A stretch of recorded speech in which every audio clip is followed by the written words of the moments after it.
ولې د روجې په ځای اختر، ولې د اختر په ځای روجه؟ د خدای نه لږ ویرېږئ. سلامونه او نیکې هیلې زما ټولو لرو برو افغانانو، پښتنو، خویندو، ورونو، په هر ورځ هم چې تاسې اختر کړی تاسو ته د اختر مبارکي ویم، خو چارواکو ته نه یم، او چارواکي به انشاءالله الله ته جواب ورکړي، ځکه حق روجې په خلکو وخوړې او اختر یې کوپې.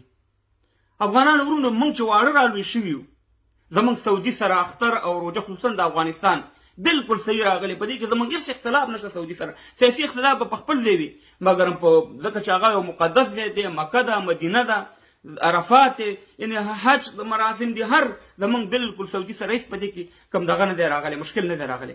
مګر موجوده د طالبانو حکومت تر دې کارونو ته وګوره افغانانو ورونو، زه د دې عقل، د دې انسانیت، د دې مسلمانۍ ته حیران، د دې ګیرو ته وګوره، دې پټګو ته وګوره، تا ته احترام لرم. خو دا ولس هغه الله موږ ته یو روجه د خوشحالۍ راکړې، هغه تاسې په موږ ګډه وډه کوئ. هغه الله موږ ته اخترونه راکړي، هغه تاسې په موږ ګډ وډ کوئ. اولنۍ غلطي خو تاسې په اوله روجه کې دا وکړه چې اکثر له چې د روجې اعلان کېږي د افغانستان په ټیم 5 یا 6 بجې د ماښام یا د مازدیګر کېږي، نو خلک د پښمني دپاره هم غم وکړي، خلک د تراوو دپاره غم وکړي. نو تاسې د شپې په 12 بجې باندې اعلان وکړو چې سبا روجه ده. په الهي نصرت سره تاسې 52 ملکونه مات کړي، په الهي نصرت سره تاسې وروره سپوږمۍ وکته او افغانان هم د تراوو نه محرومه کړه، او د سبا د تیارانه چې د پښمني دپاره یا د روجې دپاره تیاری وکړي د هغې نه محرومه کړه.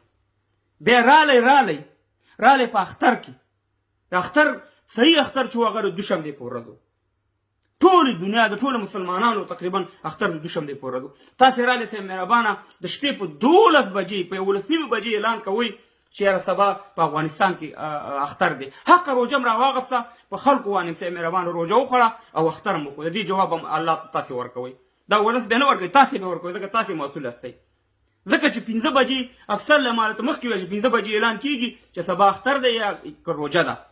نو زمونږ ماشومان، زمونږ خویندې میندې، زمونږ مورګانې، زمونږ فیصرې اکثر له هغې تیارانې وکړي د نکریزو یا د جامو یا د نور شیانو.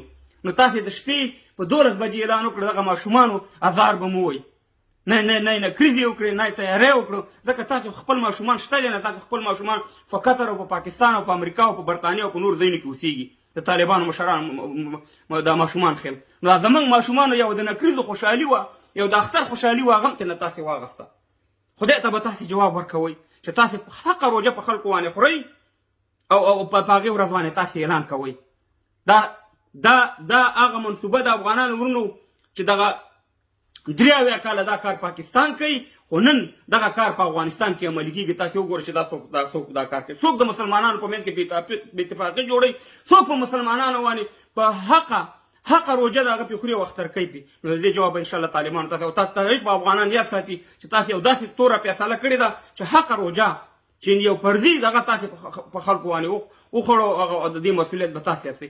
بل زما په ښکته وطن پاکستان نه خو موږ ګیله نه لرو، ځکه چې هغه خو همیشه د مسلمانانو په ضد همیشه یې داسې کارونه کړي چې د مسلمانانو په ضرر تمام شوي دي. خو زه ایران د ایران دایمه وایي رمضان جاړې پټان جانې. نو روجه نیسي پښتانه او د اختر فیصلې پنجاب کوي.